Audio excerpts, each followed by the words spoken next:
जैसा कि last part में दोनों अल्टीमेट डुलियो ने जूजी के पूरे कैंप को डिस्ट्रॉय कर दिया होता है और जूजी वहां बड़े ही मुश्किल से ही बच पाती है, तो वहीं दूसरी तरफ युहाओ और वुटोंग जूजी की हेल्प से सन मून एम्पायर में एंटर कर जाते हैं और लास्ट में हमें पता चलता है कि जू तियानरन ने ये शिशुई को जान से मारने के लिए अपने ही पैलेस में ट्रैप करने की कोशिश कर। और अब इस एपिसोड की स्टार्टिंग में हम देखते हैं कि ये शिशुई बहुत ही प्राइड और कॉन्फिडेंस के साथ सन मून एम्पायर के पैलेस से बाहर आने लगती है और उसे ये भी पता था कि दिन के इस वक्त इविल सोल मास्टर्स की ताकत थोड़ी कमजोर पड़ जाती है, इसलिए उसने जानबूझकर अपनी सच्चाई और सही इंटेंशंस दिखाने के लिए यही वक्त चुना होता है। लेकिन जैसे ही वो कुछ कदम और बाहर की ओर बढ़ती है, वैसे ही अचानक पूरे पैलेस में एक तेज अलार्म बजने लगते हैं, जिसे सुनते ही ये शिशुई के कदम वहीं रुक जाते हैं और उसकी आंखों में एक ठंडी सी चमक आ जाती है, क्योंकि वो समझ जाती है कि अब उसे क्या झेलना पड़ने वाला है। इसी बीच हम देखते हैं कि उसके चारों तरफ अचानक 4 अलग अलग रंगों की तेज बीम आसमान की तरफ उठती हैं और फिर वो सारी लाइट बीम आपस में मिलकर एक ह्यूज रेनबो का डोम बना देती हैं, जो पूरे पैलेस को अपने अंदर घेर लेता है।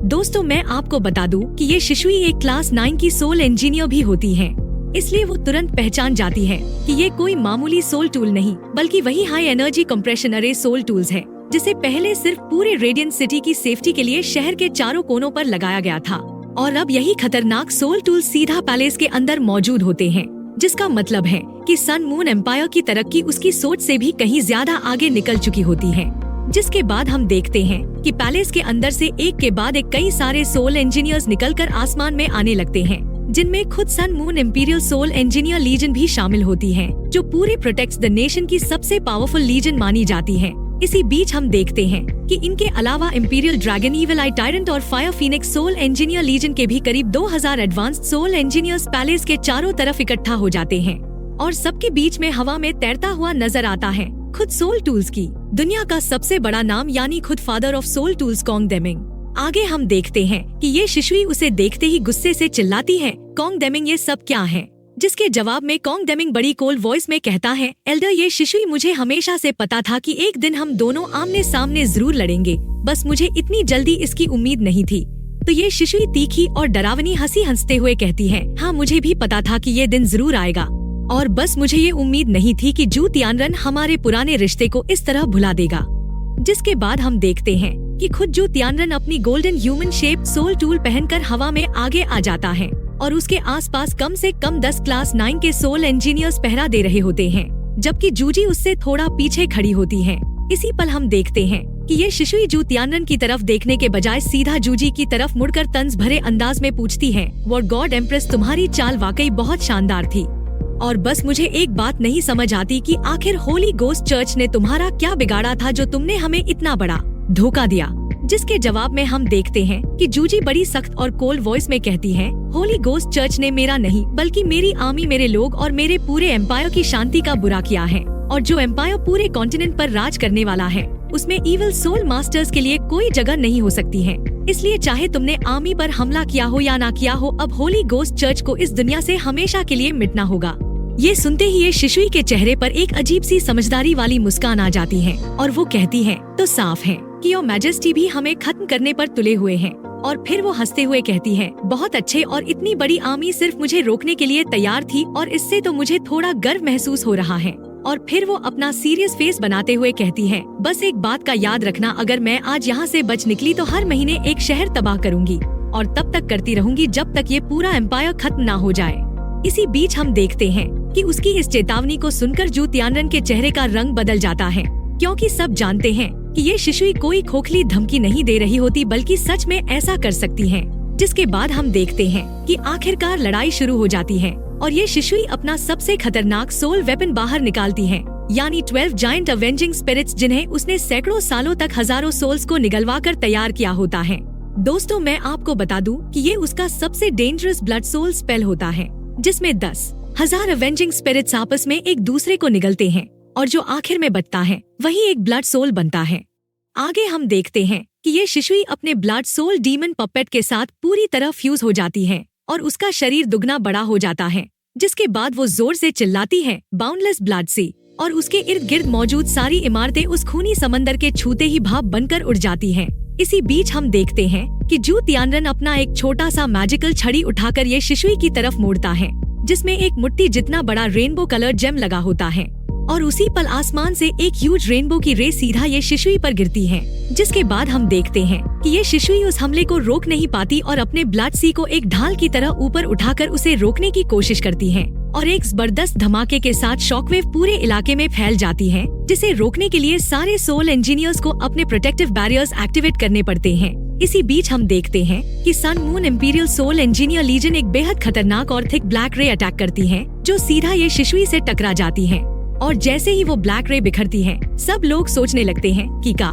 या डेथ गॉड डुलियो मारी गई। लेकिन तभी हम देखते हैं कि कॉन्ग डेमिंग चिल्लाकर कहता है, सावधान, वो मरी नहीं है। और अगले ही पल एक ब्लड सोल फट जाता है और ये शिशुई वापस अपीयर होकर एक क्लास 9 के सोल इंजीनियर की छाती चीरकर उसे मार डालती है और उसकी सोल और ब्लड की एनर्जी को अपने अंदर अब्सॉर्ब कर लेती है, जिससे उसकी अपनी ताकत और भी बढ़ जाती है। जिसके बाद हम देखते हैं कि यही सिलसिला एक बार होता रहता है और वो एक और क्लास 9 के सोल इंजीनियर को उसी तरह खत्म कर देती है, जिससे जू तियानरन के माथे पर गुस्से से नसें उभर आती हैं, क्योंकि दो इतने कीमती क्लास 9 के सोल इंजीनियर्स का मरना सन मून एम्पायर के लिए बहुत बड़ा नुकसान होता है। इसी बीच हम देखते हैं कि कॉन्ग डेमिंग आदेश देते हुए कहता है, इन ब्लडी सोल्स को फोर्स करके बाहर निकालो और अपना हमला जारी रखो। जिसके बाद सारी लीजन्स मिलकर अपनी लिंक डिफेंसिव बैरियर्स की मदद से पीछे हटना शुरू करती हैं, ताकि वो ये शिशुई को धीरे धीरे थका सकें। जिसके बाद हम देखते हैं कि ये शिशुई अपना पाम जमीन पर मारकर एक जबरदस्त कंपन पैदा करती है।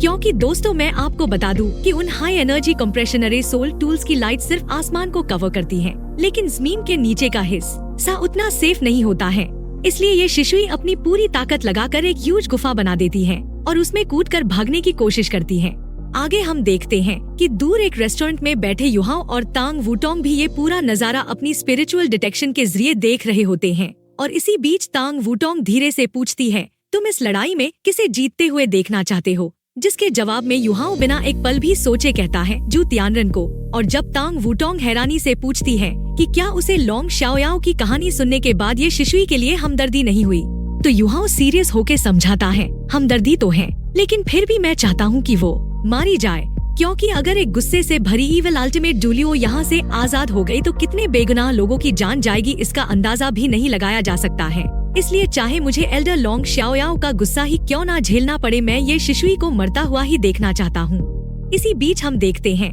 कि जैसे ही ये शिशुई जमीन के अंदर घुसकर भागने की कोशिश करती है, वैसे ही जू तियानरन मन ही मन मुस्कुराता है, क्योंकि उसने पहले से ही इसका इंतजाम कर रखा होता है। और तभी नीचे भी वही रेनबो लाइट फैल जाती है, जिससे ये शिशुई को वापस ऊपर धकेल दिया जाता है। जिसके बाद हम देखते हैं कि इसी दौरान एक ब्लैक शैडो चुपचाप हवा से नीचे उतरकर पैलेस के अंदर कूद जाता है और उसके साथ ही एक ड्रैगन की गहरी दहाड़ भी सुनाई देती है। और दोस्तों, मैं आपको बता दूं कि ये कोई और नहीं बल्कि खुद लोंग शाओयाओ होता है, जो अपनी लवर को बचाने चला आता है। और हैरानी की बात ये होती है कि जू तियानरन उसे रोकने के बजाय एक और शातिर मुस्कान के साथ उसे भी अंदर आने देता है। आगे हम देखते हैं कि जैसे ही लोंग शाओयाओ अंदर पहुंचता है, वैसे ही जू तियानरन जोर से हंसते हुए कहता है, ये शिशुई, तुम्हें अंदाजा भी नहीं था कि मैंने अपना पूरा पैलेस ही तुम्हारी कब्र बनाने के लिए तैयार किया था। और ये चारों कंप्रेशन अरे सोल टूल सिर्फ धोखा थे ताकि तुम्हारी सारी पावर्स खत्म हो जाए। और मुझे पता ही नहीं था कि लोंग शाओयाओ भी इतना तुमसे जुड़ा हुआ है, और ये तो और भी अच्छा है। और फिर वो कहता है, अलविदा डेथ गॉड डुलियो, जाकर अपने डेथ गॉड और ड्रैगन गॉड डुलियो से मिल लो। इसके बाद हम देखते हैं कि वो अपने स्टाफ के नीचे लगा एक बटन दबाता है और पूरे पैलेस से ऑरेंज लाइट्स उठनी शुरू हो जाती हैं, जो धीरे धीरे बहुत बड़ी होती जाती हैं। और दोस्तों, मैं आपको बता दूं कि उस पैलेस के अंदर दरअसल 10 क्लास 9 के स्टेशनरी सोल कैनन शेल्स पहले से छुपा कर रखे गए थे, जो सारे हाई एनर्जी, हाईली एक्सप्लोसिव और हीट रिलीजिंग किस्म के होते हैं। और जब वो सारे एक साथ फटते हैं तो एक ऐसा जबरदस्त एक्सप्लोजन होता है जो शायद कोई थर्ड क्लास का गॉड भी ना झेल पाए। जिसके बाद हम देखते हैं कि दूर बैठे युहाओ ये ह्यूज आग का गोला देखकर पीला पड़ जाता है और घबराकर कहता है, जू तियानरन वाकई बहुत खतरनाक निकला, इसने अपने ही पैलेस को दाव पर लगा दिया है और पता नहीं एल्डर लोंग की क्या हालत होगी। और चलो जल्दी वापस चलते हैं। आगे हम देखते हैं कि जू तियानरन आसमान में उड़ते हुए जूजी से बड़े जोश के साथ कहता है, अब होली गोस्ट चर्च हमेशा के लिए इस दुनिया से मिट चुकी है। तुम्हें अगले साल पूरी आर्मी रिऑर्गेनाइज करके बाकी 2 एम्पायर्स पर हमला करना है और फिर मैं पूरे डुलियो कॉन्टिनेंट का नाम बदलकर सन मून कॉन्टिनेंट रख दूंगा। इसी बीच हम देखते हैं कि वो एक बहुत बड़ी बात कहता है कि वो श्रेक एकेडमी को कभी नहीं तोड़ेगा, क्योंकि वो हर सोल मास्टर का सपना है। बल्कि उसे अपने एम्पायर के अंदर लाकर सन मून इंपीरियल एकेडमी बना देगा। जिसके बाद हम देखते हैं कि उसके सारे soul engineers long live your majesty के नारे लगाने लगते हैं और जू तियानन की आंखों में पूरे कॉन्टिनेंट पर राज करने का सपना साफ नजर आने लगता है। इसी बीच हम देखते हैं कि 15 मिनट बाद जब वो ऑरेंज लाइट थोड़ी धीमी पड़ती है तो अचानक पैलेस के दरारों के अंदर से बेहद तेज सोल पावर और स्पिरिचुअल पावर की अंडुलेशंस महसूस होने लगती हैं, जिससे सारे सर्वेलेंस सोल टूल्स के अलार्म बजने लगते हैं। जिसके बाद हम देखते हैं कि जू तियानन घबराकर सारी लीजन्स को हमला करने का आदेश दे देता है। लेकिन तभी अचानक उस दरारों से बर्फ के गुच्छे उठने लगते हैं, जो न सिर्फ गर्मी को शांत करते हैं बल्कि सर्वेलेंस सोल टूल्स को भी पूरी तरह इनफेक्टिव कर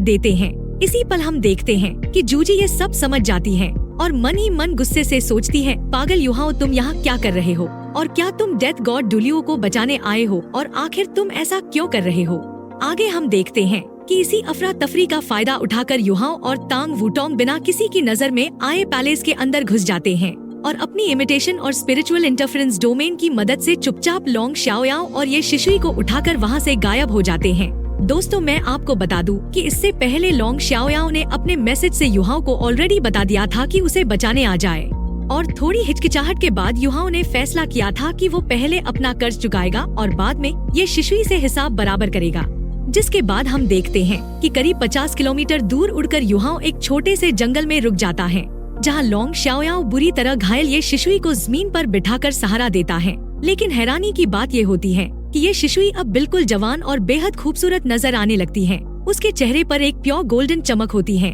और उसका शरीर आधा ट्रांसपेरेंट दिखने लगता है। इसी बीच हम देखते हैं कि लोंग शाओयाओ की ड्रैगन स्केल्स भी गहरी रेड हो चुकी होती हैं और उसका चेहरा भी असामान्य रूप से लाल दिखता है, जिससे युहाओ तुरंत समझ जाता है कि दोनों की मौत बस अब कुछ ही देर की बात है, क्योंकि वो दोनों 200 साल से भी ज्यादा उम्र के हो चुके होते हैं। आगे हम देखते हैं कि लोंग शाओयाओ भारी मन से कहता है, मुझे पता है आज तुम शिशुई को नहीं छोड़ोगे और मैं तुम्हारी फीलिंग समझता हूँ। बस मुझसे एक वादा करो कि जब तक मैं जिंदा हूँ तब तक उसे कुछ मत कहना और मेरे मरने के बाद तुम जो चाहो कर सकते हो। जिसके जवाब में युहाओ कुछ देर सोचने के बाद कहता है, जब तक सीनियर ये भागने की कोशिश नहीं करेंगी तो मैं आपसे किया गया वादा जरूर निभाऊंगा। इसके बाद हम देखते हैं कि लोंग शाओयाओ धीरे से ये शिशुई की तरफ मुड़कर बड़ी नरमी से कहता है, शिशुई तुम अभी भी इतनी खूबसूरत हो जबकि मैं इतना बूढ़ा हो चुका हूँ। इसी पल हम देखते हैं कि ये शिशुई मुस्कुराते हुए जवाब देती है, नहीं, हम दोनों ही बूढ़े हो चुके हैं, लेकिन मुझे इस बात की खुशी है कि मैं अपनी आखिरी सांसों तक तुम्हारे साथ रह पाई और ये मेरे लिए सबसे अच्छा अंत है। जिसके बाद हम देखते हैं कि लोंग शाओयाओ कांपती आवाज में पूछता है, शिशुई क्या तुमने सच में मुझे माफ कर दिया है। जिसके जवाब में ये शिशुई एक बहुत बड़ा राज खोलने का फैसला करती है और कहती है, शाओयाओ तुम दोनों वाकई बहुत बड़े बेवकूफ हो और तुम्हें पता ही नहीं कि मैंने तुम दोनों को इतने सालों से किस तरह धोखे में रखा है। आगे हम देखते हैं कि ये शिशुई रोते हुए बताना शुरू करती है कि असल में शुरू से ही उसने लोंग शाओयाओ को चुना था, ना कि मुएन को, लेकिन झोंग लीवू के फादर ने उसे मजबूर किया था कि वो मुएन को चुने क्योंकि लोंग शाओयाओ श्रेक एकेडमी से नहीं था और होली गोस्ट चर्च के लिए वो एक बड़ा खतरा साबित हो सकता था। इसी बीच हम देखते हैं कि वो आगे बताती है कि उसने जानबूझकर एक जहर का इस्तेमाल करके लोंग शाओयाओ को अपने कमरे में बुलाया था ताकि दोनों दोस्तों के बीच हमेशा के लिए एक दरार पैदा हो जाए, क्योंकि होली गोस्ट चर्च को डर था कि दो इतने पावरफुल दोस्त अगर साथ रहे तो वो उनके खिलाफ खड़े हो सकते हैं। जिसके बाद हम देखते हैं कि ये सुनते ही लोंग शाओयाओ के मुंह से खून निकलने लगता है और वो हैरानी और दर्द से पूछता है, तुमने मेरी पूरी जिंदगी झूठ पर बर्बाद कर दी। जिसके जवाब में ये शिशुई दर्द भरी आवाज में समझाती है, मुझे माफ कर दो शाओयाओ, इतनी जल्दी गुस्सा मत करो, नहीं तो तुम मरने से पहले मेरी पूरी बात सुन ही नहीं पाओगे। और फिर वो आगे कहती है, मैंने जो किया वो सिर्फ इसलिए किया ताकि झोंग लीवू के फादर तुम दोनों को मार ना दें। तुम दोनों को दुख में देखने से बेहतर मुझे लगा कि तुम दोनों जिंदा रहो और आखिर तुम दोनों ही मेरे लिए सबसे कीमती थे। इसके बाद हम देखते हैं कि वो एक और बहुत बड़ा राज खोलती है कि झोंग लीवू के फादर ने उससे जबरदस्ती एक बेटा पैदा करवाया था, लेकिन वो बच्चा असल में लोंग शाओयाओ का ही खून था, जिसे उसने अपने पुराने सरनेम यान के तहत छुपाकर बड़ा किया। आगे हम देखते हैं कि ये सुनते ही युहाओ और तांग वूटोंग बुरी तरह चौंक जाते हैं, क्योंकि ये शिशुई बताती है कि वो बच्चा बड़ा होकर श्रेक एकेडमी में पहुंचा और अपने ही टैलेंट से वहां दाखिला ले लिया और आगे चलकर वही खुद मुएन का स्टूडेंट बना।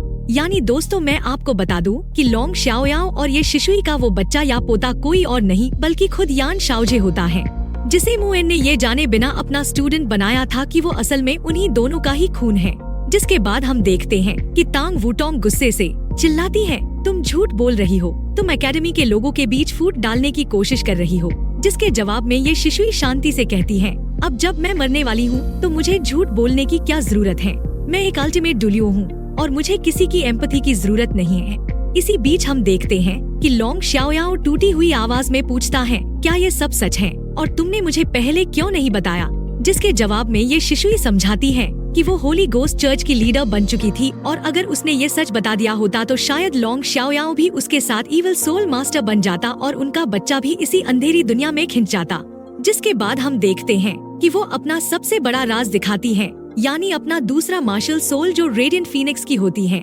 जिसे उसने पूरे 200 सालों तक हर किसी से छुपा कर रखा होता है, क्योंकि होली गोस्ट चर्च के लोग अगर इसके बारे में जान जाते तो उसे तुरंत मार डालते। आगे हम देखते हैं कि इसी डिवाइन मार्शल सोल की मदद से वो अपनी और लोंग शाओयाओ दोनों की जान बचाने में कामयाब हुई थी और अब वो एक बहुत बड़ा फैसला लेते हुए कहती है, चलो हम दोनों मिलकर ब्रदर मुएन के स्टूडेंट के लिए कुछ करते हैं और ये हमारा उसके लिए आखिरी कर्ज चुकाने का तरीका होगा। जिसके बाद हम देखते हैं कि लोंग शाओयाओ युहाओ से पूछता है, क्या तुमने सच में अपने यिन यांग कॉम्प्लीमेंट सोल कोर्स बना लिए हैं? और जब युहाओ हाँ कहता है तो लोंग शाओयाओ एक बहुत बड़ा फैसला लेता है कि वो अपनी बची हुई सारी प्योर सोल पावर उसे देगा ताकि उसका तीसरा सोल कोर बनाने की नींव तैयार हो सके। इसी बीच हम देखते हैं कि लोंग शाओयाओ तांग वूटोंग की तरफ मुड़कर पूछता है, क्या तुमने भी अपना दूसरा सोल कोर बना लिया है? और जब वो हाँ कहती है तो वो ये शिशुई से कहता है, शिशुई तुम्हें अपनी सोल पावर इस लड़की को देनी होगी और ये मेरी आखिरी इच्छा है। जिसके जवाब में शुरू में तांग वूटोंग मना कर देती है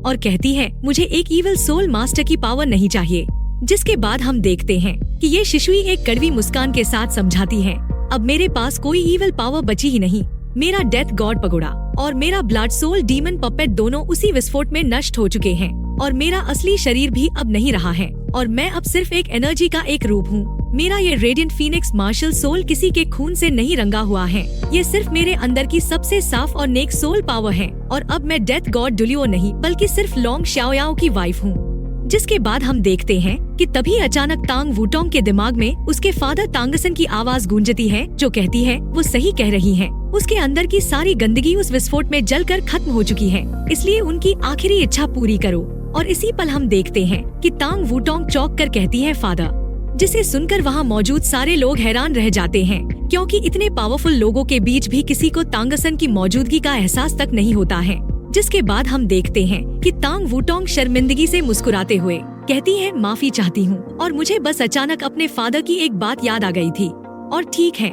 मैं आपका ये सैक्रिफाइस स्वीकार करती हूँ, लेकिन इसके लिए तुम्हारा शुक्रिया अदा नहीं करूँगी। ये सुन के ये शिशुई मुस्कुरा कर कहती है, मुझे किसी के शुक्रिया की जरूरत नहीं है, मैं तो बस अपने हस्बैंड की आखिरी इच्छा पूरी कर रही हूँ। शाओयाओ सही कहता है कि मैं मुएन की बहुत बड़ी कर्जदार हूँ और मुझे खुशी है कि मैं अपनी आखिरी सांसों में उसके स्टूडेंट के लिए कुछ कर पा रही हूँ। जिसके बाद हम देखते हैं कि युहाओ उदास होकर पूछता है, सीनियर लोंग, क्या आप दोनों को बचाने का सच में कोई तरीका नहीं है? जिसके जवाब में लोंग शाओयाओ उसके कंधे पर हाथ रखकर बड़ी मजबूती से बिठाते हुए कहता है, मैं पहले भी समझा चुका हूँ, मैं शिशुई से पहले मरना चाहता हूँ। और फिर वो युहाओ को बैठ जाने के लिए कह देता है। जिसके बाद हम देखते हैं कि युहाओ और तांग वूटोंग आमने सामने बैठकर अपने हाथ जोड़ लेते हैं और उनका मार्शल सोल फ्यूजन फिर से एक्टिवेट हो जाता है, जिससे उनकी हाओडोंग पावर उनके बीच बहने लगती है। इसी बीच हम देखते हैं कि लोंग शाओयाओ और ये शिशुई उन दोनों के पीछे खड़े होकर अपनी हथेलियां उनकी पीठ पर रख देते हैं और धीरे धीरे बड़ी नरमी से अपनी सबसे प्योर सोल पावर उनके शरीर में भेजना शुरू कर देते हैं।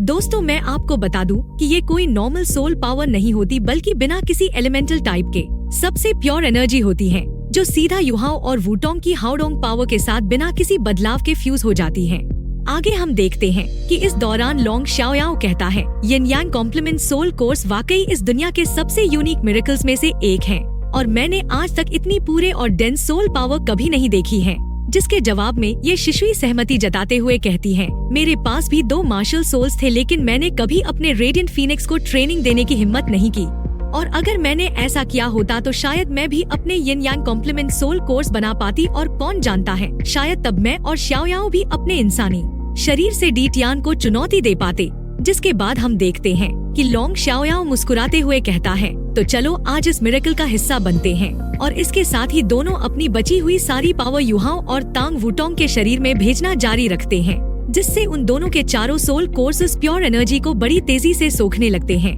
और उनकी कल्टीवेशन बड़ी तेजी से बढ़नी शुरू हो जाती है। तो दोस्तों, अब देखने वाली बात ये होगी कि क्या ये दोनों लेजेंडरी अल्टीमेट डुलियो अपनी आखिरी सांस तक युहाओ और वुटोंग की मदद कर पाएंगे, और क्या लोंग शाओयाओ और ये शिशुई इस दुनिया से जाने से पहले आखिरकार अपने असली प्यार को पूरी तरह जी पाएंगे। और सबसे बड़ा सवाल ये कि जब इस पूरे राज का पता यान शाओझे को चलेगा तो उसका क्या हाल होगा। इन सारे सवालों के जवाब जानने के लिए बने रहिए हमारे अगले एपिसोड में। और अगर आपको ये लॉन्ग एपिसोड पसंद आया हो तो वीडियो को लाइक करना और चैनल को सब्सक्राइब करना बिल्कुल मत भूलिएगा।